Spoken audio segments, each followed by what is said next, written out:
اللہ ہر ایک کی دعا کو سنتا ہے، چاہے وہ ایمان والے ہو، غیر ایمان والے ہو، کفار و مشرکین ہو، چاہے وہ کوئی بھی ہو، اللہ تعالیٰ ہر ایک کی فریادوں کو سنتا ہے۔ لیکن ایمان والے کو چونکہ اللہ اس سے محبت کرتے ہیں، خاص طور پر ان کی دعاؤں کو قبول کرتے ہیں۔ دعا ہمارے لیے ایک ہتھیار ہے، دعا میں وہ طاقت اور پاور ہے جو موت کو بھی ٹال سکتی ہے۔ اگر ہماری موت کل لکھی ہوئی ہے اور ہم نے یا ہمارے بارے میں کسی نے دعا کی اور وہ دعا اگر قبول ہو گئی تو وہ جو کل ہماری موت لکھی تھی، اس دعا کی برکت سے اللہ تعالیٰ موت کو آگے بڑھا دیتا ہے۔ دعا کے علاوہ کسی بھی چیز میں یہ طاقت نہیں ہے، یعنی تقدیر کی چیز کو دعا ہی ٹال سکتی ہے، دعا کے علاوہ کوئی چیز نہیں ٹال سکتی۔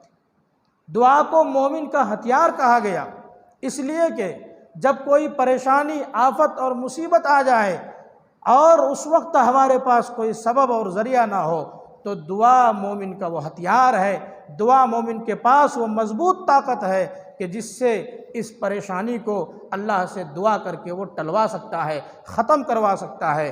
اس وقت اگر کوئی ظاہری اسباب نہ ہو تو اللہ ایک سہارا بن جاتا ہے۔ اسی لیے مومن کو کہا گیا کہ ہر وقت دعائیں کیا کرو، تمہاری دعا کبھی رد نہیں ہوتی ہے، ضرور بھی ضرور قبول ہوتی ہے۔ اگر اللہ تعالیٰ فوراً تمہیں وہ چیز نہیں دیتا جو تم مانگ رہے ہو تو اللہ تمہارے اوپر کوئی بڑی مصیبت آنے والی ہوتی ہے، اس کو اس دعا کی برکت سے ٹال دیتا ہے۔ کبھی بہت دیر ہو جاتی ہے، اللہ سے مانگ مانگ کر ہم تھک جاتے ہیں، لیکن اللہ سنتا ہی نہیں ہے۔ نماز پڑھ رہے ہیں، دعائیں کر رہے ہیں، سب چیز کر رہے ہیں، نیک اعمال بھی کر رہے ہیں، لیکن اللہ ہماری دعاؤں کو نہیں سن رہا ہے۔ اس حالت میں بھی آپ صلی اللہ علیہ وسلم نے فرمایا کہ زبان پر شکوہ شکایت نہ کرو، دعا کے قبول ہونے میں جلد بازی نہ کرو۔ ہو سکتا ہے کہ جو چیز تم مانگ رہے ہو وہ تمہارے خلاف ہو، وہ تمہارے لیے خطرے کی چیز ہو، وہ تمہارے لیے بہتر نہ ہو، تو اللہ تعالیٰ جس چیز کو تمہارے لیے بہتر سمجھیں گے تمہاری دعا کے بدلے میں وہ چیز تمہیں عطا کریں گے۔ اور اگر دنیا میں تمہیں کچھ نہ ملا تو کل قیامت کے دن اس دعا کو نیکی کی شکل میں اللہ جمع کر دیں گے۔ جب یہ بندہ جائے گا قیامت میں حساب و کتاب ہوگا، ساری نیکیوں کا اس کو بدلہ دے دیا جائے گا۔ بعد میں کہے گا اللہ یہ دیکھو تمہاری یہ نیکیاں جو پہاڑوں کی اونچائی کے برابر ہے۔ وہ بندہ کہے گا یا اللہ ہم کو تو ساری نیکیوں کا بدلہ مل گیا، اب یہ کون سی نیکی ہے؟ تو اللہ اس وقت یاد دلائے گا تم نے فلاں فلاں وقت میں فلاں فلاں دعا کی تھی، لیکن دنیا میں جو چیز تم نے مانگا وہ تمہیں نہیں ملی، اب میں نے اس چیز کو، اس دعا کو آخرت کے لیے جمع کر دیا۔ یہ نیکیاں تمہاری دعاؤں کی وجہ سے ہیں، یہ تمہاری دعائیں ہیں، اس کو لے کر کے چلے جاؤ۔ اگر وہ جنتی ہوگا، جنت کا فیصلہ ہو چکا ہوگا تو اس کے درجات بلند ہو جائیں گے۔ تو مومن کی دعا، مومن کی پکار کبھی رد نہیں ہوتی۔ البتہ چند لوگ ایسے بھی ہیں کہ جن کی دعائیں آسمان پر جانا تو دور کی بات ہے، ان کے سر سے ایک ہاتھ ایک بالشت بھی اونچی نہیں جاتی۔ آپ صلی اللہ علیہ وسلم نے حدیث میں فرمایا ایک بندہ دعا کرتا ہے، ہاتھ کو اٹھاتا ہے، کہتا ہے یا رب یا رب یا رب، خوب عاجزی سے اللہ کے سامنے دعا کرتا ہے، اس کا کھانا حرام ہے، اس کا لباس حرام ہے، اس کی غذا حرام ہے، تو اس کی دعا آسمان تک جانا تو بہت دور کی بات ہے، اس کے سر سے اوپر بھی نہیں جاتی۔ اس سے معلوم ہوا کہ دعا کے قبول ہونے میں ہماری کمائی کا بہت بڑا دخل ہے۔ اگر حرام لقمہ ہمارے پیٹ میں ہے تو ہماری دعائیں قبول نہیں ہوتی ہیں۔ اگر حرام کا کپڑا ہم پہن رہے ہیں ہماری دعائیں قبول نہیں ہو رہی ہیں۔ اگر حرام کمائی ہمارے پاس آ رہی ہے تو ہماری دعائیں قبول نہیں ہوتی۔ بعض لوگ ایسے ہیں جو معصوم پر، بے گناہوں پر ظلم کرتے ہیں، ان کو ستاتے ہیں، ناحق ان کی زمین، ان کا روپیہ پیسہ، ان کا مال لے لیتے ہیں، یا چوری کرتے ہیں، یا زانی یا شرابی ہیں، ماں باپ والدین کے نافرمان ہیں۔ ان لوگوں کے بھی اس وقت تک دعا قبول نہیں ہوتی جب تک کہ یہ لوگ اپنے اس غلط کام سے توبہ نہ کر لیں۔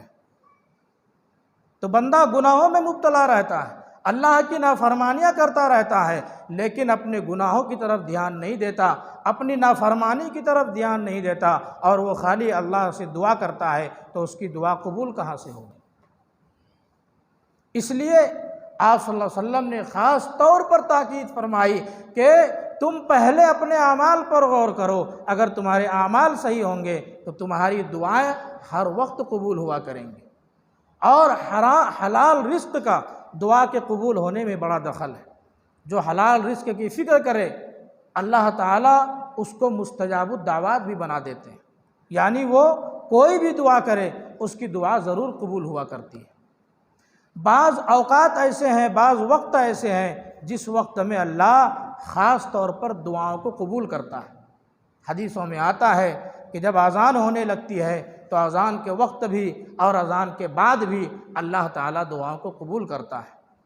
اسی طریقے سے اذان سے لے کر کے اقامت تک، جماعت کھڑی ہونے تک، اس بیچ میں جو مختصر سا وقت ہمیں ملتا ہے اس وقت بھی ہمیں دعاؤں کا اہتمام کرنا چاہیے، چاہے ہم ہاتھ اٹھا کر دعا نہ مانگیں لیکن دل میں ہی صحیح اللہ تعالیٰ کی طرف دھیان لگا کر اپنی پریشانیاں اللہ کو بتلائیں اور دل میں دعا کر لیں، اس وقت بھی دعائیں قبول ہوتی ہیں۔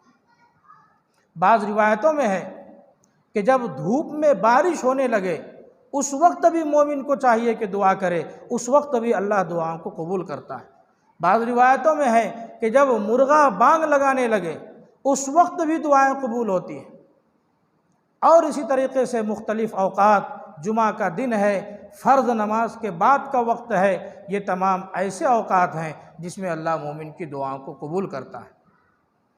اسی طرح کثیر تعداد میں روایتیں آئی ہیں، بے شمار روایتوں میں یہ بات ہے کہ رات میں مومن جب آدھی رات میں، خاص طور پر آدھی رات یا آدھی رات کے بعد مومن اٹھ کر کے اگر اللہ کے سامنے کچھ مانگتا ہے، دعا کرتا ہے تو اللہ تعالیٰ اس کی دعا کو کبھی رد نہیں کرتے۔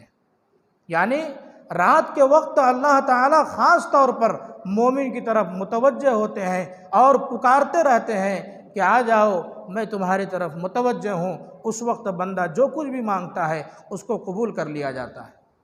بعض روایتوں سے یہ بھی پتہ چلتا ہے کہ اگر نماز کے اندر نہ بھی ہو، نیند کھلی، آدھی رات کا وقت ہے، نیند کھلی ہماری، اچانک اس میں مومن کوئی دعا کر لیا، کوئی بھی دعا کر لیا، صرف حرام دعا نہ ہو، ناجائز دعا نہ ہو، تو اس وقت کی بھی دعا کو اللہ تعالیٰ قبول کر لیتا ہے۔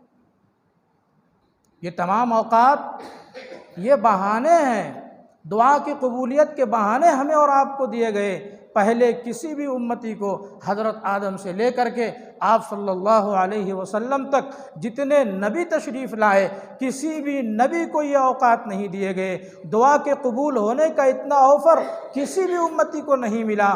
آپ صلی اللہ علیہ وسلم کی برکت سے اور آپ صلی اللہ علیہ وسلم کی ذات انوار کی برکت سے ہمیں اور آپ کو یہ آفر اللہ نے موقع دیا، یہ موقع عطا فرمایا کہ ہم ان لمحوں میں ہم دعا کر لیں، اللہ تعالی ہماری دعا کو قبول فرمائیں گے۔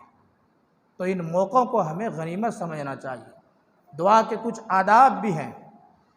بعض مرتبہ ہم جلدی دعا کر لیتے ہیں اور سوچتے ہیں کہ اللہ قبول کر لے، نہیں، دعا سے پہلے ہمیں اپنے گناہوں پر شرمندہ ہونا چاہیے۔ ہمارے جو گناہ ہیں، ہمارے جو خراب اعمال ہیں اس کو سوچنا چاہیے۔ سب سے پہلے دعا اپنے گناہوں سے توبہ کرے، اس کے بعد اللہ تعالیٰ کو اپنے سامنے حاضر و ناظر سمجھے اور دل سے اللہ تعالیٰ سے ڈرتا رہے اور اللہ کی رحمت سے پورے طور پر امید رکھے کہ سننے والا تو اللہ ہی ہے، اللہ کے علاوہ کوئی دینے والا نہیں ہے۔ پورے امید کے ساتھ اللہ تعالیٰ سے جھک کر کے عاجزی کے ساتھ دعا مانگے، انشاءاللہ وہ دعا ضرور قبول ہوگی۔ تو ہمیں اور آپ کو چاہیے کہ ان وقتوں میں دعاؤں کا اہتمام کریں اور اپنے گناہوں سے توبہ کریں اور اپنی کمائی، اپنی انکم پر، اپنی آمدنی پر غور کریں۔ اگر ہماری کمائی کہیں سے غلط سلط آ رہی ہے تو اس سے توبہ کرنے کی، اس سے بچنے کی کوشش کریں، تو اللہ تعالی ہمیں خوشحال زندگی عطا فرمائیں گے، ہماری دعاؤں کو سنیں گے، قبول کریں گے اور ہمیں یہاں بھی کامیاب کریں گے، اور آنے والی ہمیشہ کی زندگی میں اللہ ہمیں کامیاب کرے گا اور جنت الفردوس میں جگہ عطا فرمائے گا۔ اللہ تعالی ہمیں اور آپ کو کہنے سننے سے زیادہ عمل کی توفیق عطا فرمائے۔ وآخر دعوانا ان الحمد للہ رب العالمین۔